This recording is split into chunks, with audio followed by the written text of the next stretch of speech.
جيت لكم يا بنات بطريقة عمل الحشوات اللي انا وعدتكم بيها. يلا بينا نصلي على النبي ونعمل الحشوات مع بعض. هنجيب اكبر كوب في الاكواب المعيارية، هنحط 200 ملي من كريمة الخفق اللي شفتوها في اول الفيديو.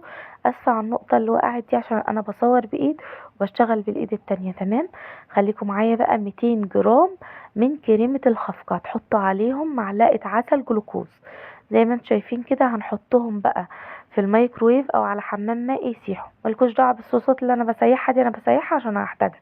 خليكم في الوصفه اللي معايا دلوقتي.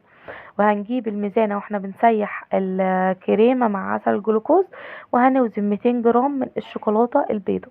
تمام، هنوزن 200 جرام من الشوكولاته البيضاء وهنسيحهم على حمام مائي او في الميكرويف برضو، ايا كان زي ما تحبوا.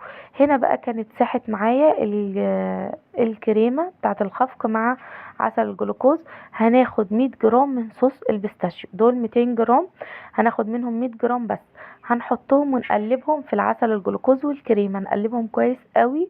وبعدين هنا هنكون سيحنا الشوكولاته البيضاء وهنحطها على الصوص، وهوريكم قوامها عامل ازاي علشان تتحول معانا لاحلى صوص بيستاشيو. هنكتره بالحاجات دي. تمام، عندك اهي الشوكولاته، ده كان الملمس بتاعها علشان لازم تسيحيها قوي عشان تبقى سوفت كده وناعمه، وتدخليها في بعضها تبقى متجانسه مع بعضها، ما تبقاش محببه. نفس الفكره في الشوكولاته السودا، نفس الفكره في صوص اللوتس. بدل ما تحطي البيستاشيو هتحطي صوص لوتس 100 جرام، بدل ما تحطي صوص لوتس هتحطي شوكولاته سودا 100 جرام. هي نفس الفكره. هنا كنت بوريكم القوام عامل ازاي، وما تصبهاش في المولدات عشان مش هتجمد.